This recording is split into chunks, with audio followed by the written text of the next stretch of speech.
Muy bien. Introducimos el tema de física hablando de dos cantidades que son muy importantes para el estudio de todas las variables que existen en la física. Entonces, ¿cuál será? Bueno, vamos a estudiar los escalares y los vectores. Vamos a empezar hablando de los escalares. Bueno, muy bien. Vamos a empezar hablando de los escalares. Los escalares son las variables más fáciles que existen en la física. Porque, bueno, los escalares son cantidades físicas que poseen magnitud.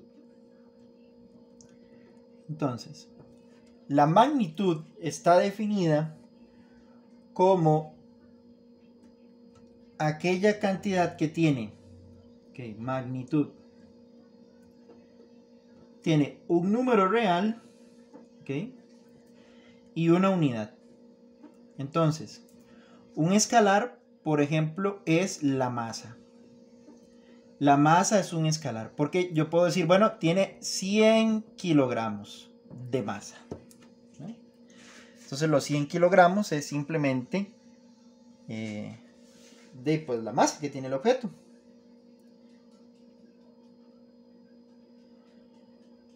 También existen otras variables que son escalares, como por ejemplo el tiempo. El tiempo en segundos. 5 segundos. Otra unidad de escalar podría ser, bueno, la distancia. Mira, yo caminé 500 metros. Entonces son escalares. Los escalares tienen una gran particularidad, que pueden sumarse o restarse muy fácilmente. Muy bien, entonces digamos que los escalares no tienen gran chiste, ¿verdad? Puedo sumarlos y restarlos cuando quiera. Lo bonito es cuando hablamos de vectores. Cuando hablamos de vectores, ahora sí, la diferencia que van a tener en específico con los escalares es que los vectores, bueno, a ver, son cantidades físicas. Son cantidades físicas que poseen magnitud y dirección. Entonces aquí, bueno, estamos hablando de un número real, una unidad y una dirección. Entonces, acá es donde, por ejemplo, el desplazamiento juega un papel importante, porque ahora decimos, mira, yo me desplacé 300 metros al norte. Entonces vemos cómo tiene dirección esa distancia recorrida. O por ejemplo, cuando hablamos de una fuerza. Si hablamos de una fuerza, decimos, mira, yo apliqué sobre ese objeto 25 newton hacia arriba para levantarlo. Entonces, claro, en ese caso lo que estamos haciendo es viendo un vector, ¿verdad? Porque la fuerza necesito una dirección para colocarla. Muy bien, perfecto. Esos son ejemplos muy simples, muy sencillos. Pero por ejemplo, en la física hay más todavía, hay más vectores y también hay más escalares. Si hablamos de fluidos, hablamos de sonido, hablamos de ondas, ahí van saliendo cada vez más. Pero bueno, esa es la definición, digámosle, general de lo que tenemos un escalar, un vector. Bueno, resulta que los vectores tienen una representación algebraica. Una representación algebraica y también tiene una representación gráfica. Entonces, una representación algebraica sería tener una letra cualquiera y ponerle una flecha arriba. Eso sería vector. El vector A. ¿Ven? Ese sería el vector A. Pero si quiero representarlo a nivel gráfico, entonces lo que hacemos es dibujar. ¿Cómo se representa gráficamente un vector? Una flecha. Entonces tenemos un plano cartesiano y en ese plano cartesiano que usted posiblemente vio en octavo, tenemos una flecha. Este sería el vector A. Y vea que ese vector tiene un ángulo que va a ser muy importante, por ejemplo, para determinar la dirección de los vectores. Muy bien. Ahora, los vectores que se representan así gráficamente, vamos a hablar un poco más de ellos, tienen una particularidad, y es que los vectores, si yo vengo y vamos a dibujar otro, cualquiera, por ejemplo este, y a este le vamos a poner que este es el vector P. ¿Ok? Eso es un vector P. Bueno, tiene un ángulo, ¿verdad? Este ángulo de aquí, por ejemplo. Puedo poner cualquier letra romana, eso no hay ningún problema. Bueno,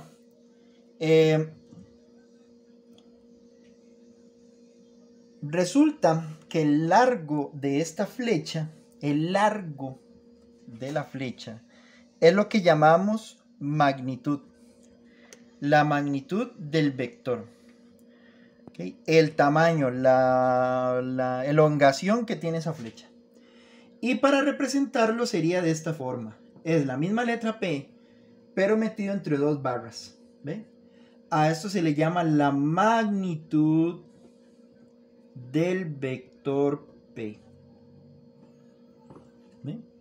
Y entonces recordemos que la magnitud del vector P es simplemente el largo de la flecha. ¿Sí? El largo de la flecha. Perfecto. Si yo quiero nombrar vectores, para nombrarlos necesito un sistema para hacerlo. Y aquí existen varios sistemas. ¿Okay? A eso se le llaman un sistema de referencia. Sistema de referencia. Son varios. El sistema de referencia, bueno, es una herramienta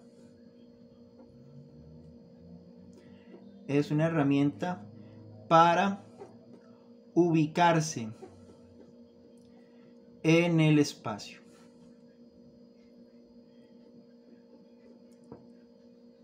Hay tres tipos. Está el cardinal, que el cardinal es con base a las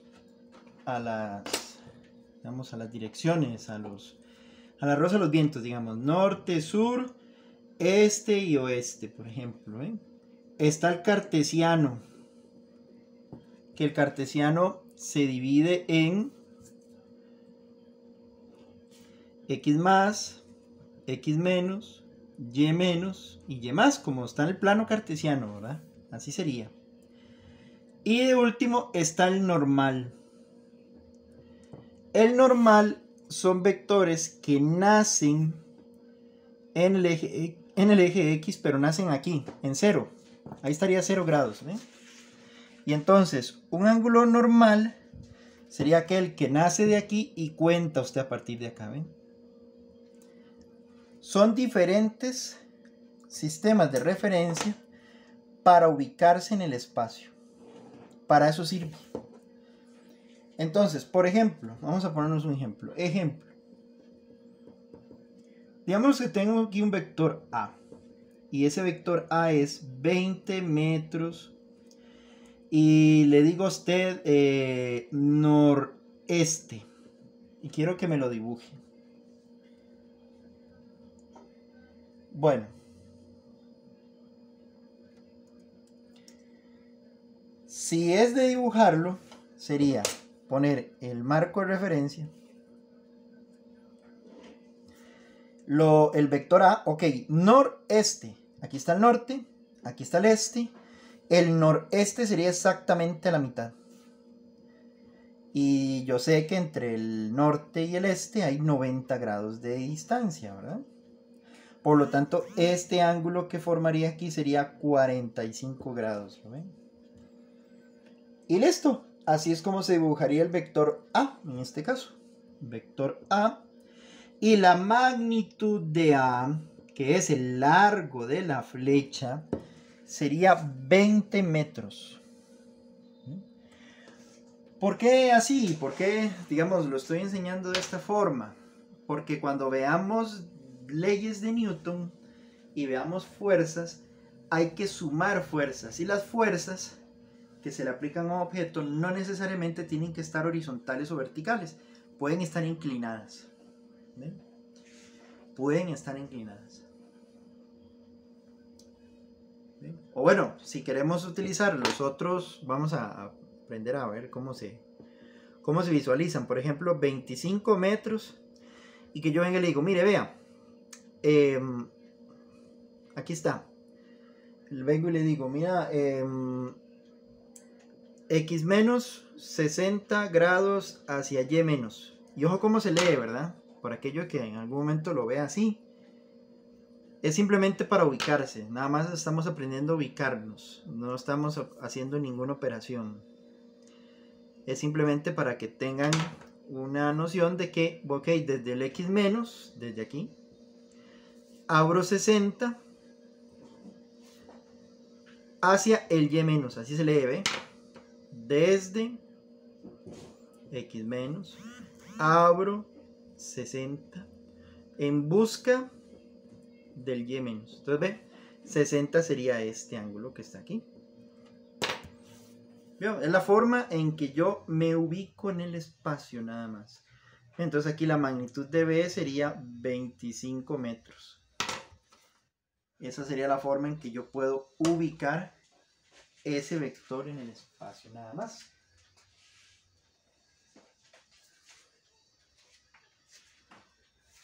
Ahora, los vectores tienen una característica.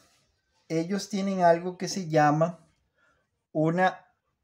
se llaman componentes rectangulares. ¿Okay? Y entonces vamos a verlo así. Componentes rectangulares. ¿Qué serán los componentes rectangulares de un vector? Los componentes rectangulares de un vector sería la sombra que tienen esos vectores en los ejes. ¿Cómo que sombra? Sí, vea. Pongámosle así. ¿Cuál sería la palabra correcta? Sería proyecciones. Es una proyección del vector en un eje. Entonces, vean, vamos a ponernos uno cualquiera. Cualquiera. Por ejemplo, este que está aquí. Vea ese vector que está ahí. Si yo vengo y pongo aquí un bombillo.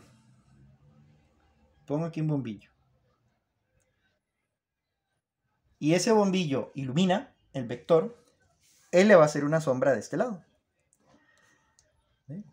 Meneando que aquí hay una pared, ¿verdad? Entonces él ilumina y entonces él hace una sombra sobre acá. Si más bien ahora yo pongo el bombillo acá.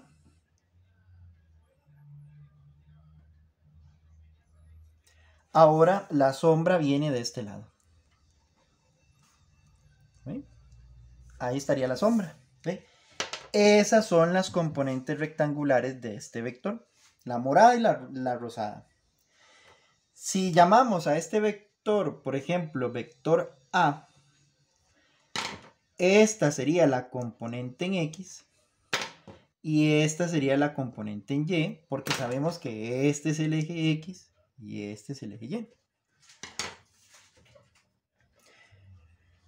¿Cómo las calculo? Es una muy buena pregunta. Para calcularlas, tengo que utilizar trigonometría. ¿Okay? Entonces, aquí veo yo un ángulo, ¿verdad? Este es un ángulo aquí. Bueno, si nos recordamos la trigonometría del año pasado, cuando llevó noveno, tenemos un ángulo aquí, aquí tenemos A, aquí tenemos B y aquí tenemos C. Este es el ángulo recto, ¿lo ven? Ok. Si vamos a usar trigonometría, sería la siguiente forma. A ver, si recordamos el seno, la función seno de un ángulo, eso sería cateto opuesto sobre hipotenusa. Eso es como se definía un seno. ¿Ok? Catetos, ok, ¿cuáles son los catetos? Aquí en este caso los catetos son A y B. Esos son los catetos. Y C es la hipotenusa.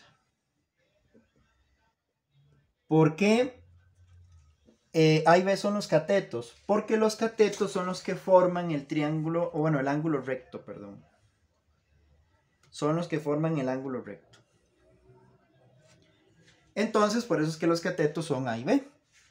Para este ángulo, el cateto opuesto es el que está al frente.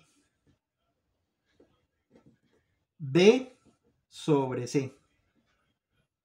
C sería la hipotenusa, ¿verdad? C siempre la que, digamos, la hipotenusa siempre la que ve al frente del ángulo recto. Y listo, eso es el seno. Coseno. Eso sería cateto adyacente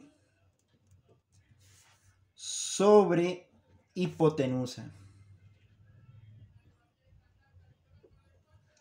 Y coseno de cita sería cateto adyacente. Vea, aquí está el ángulo. Este es el cateto que está a la par de ese ángulo. Ese sería el cateto adyacente. Por eso se llama adyacente. Y la hipotenusa sería C. Cateto, la hipotenusa es el lado que está frente al ángulo de 90. Y ahí está coseno.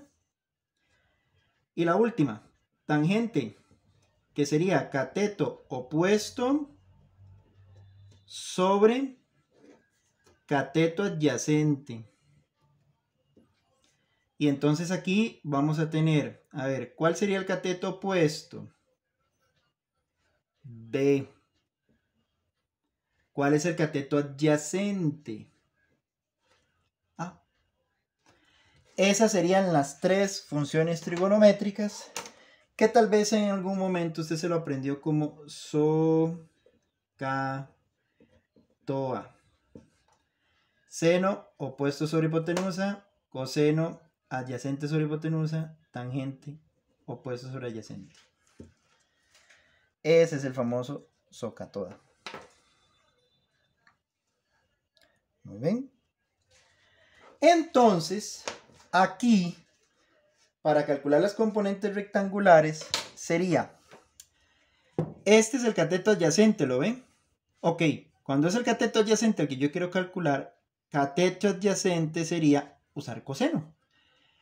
La magnitud de A, ¿quién es la magnitud de A?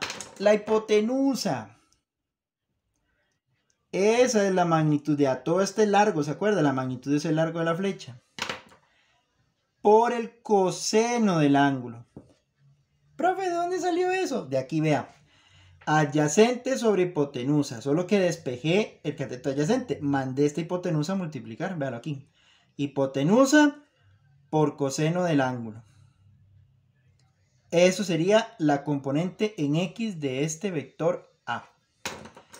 Mientras que la AY sería la magnitud del vector por el seno del ángulo, porque es el cateto opuesto. Así es como se calculan las componentes rectangulares de un vector. O sea, la sombra que tiene ese vector en los ejes X y Y. Si esto fue muy rápido, se lo hago más lento, vean. Esta es la hipotenusa, este es el adyacente y este es el opuesto. Seno de cita es opuesto sobre hipotenusa. Mandemos esta hipotenusa a multiplicar. Vea, ¿qué me quedó? La fórmula rosada. Coseno de cita adyacente sobre hipotenusa. Mandemos esta hipotenusa a multiplicar. ¿Qué me quedó? La morada. ¿Ven? Pura trigonometría.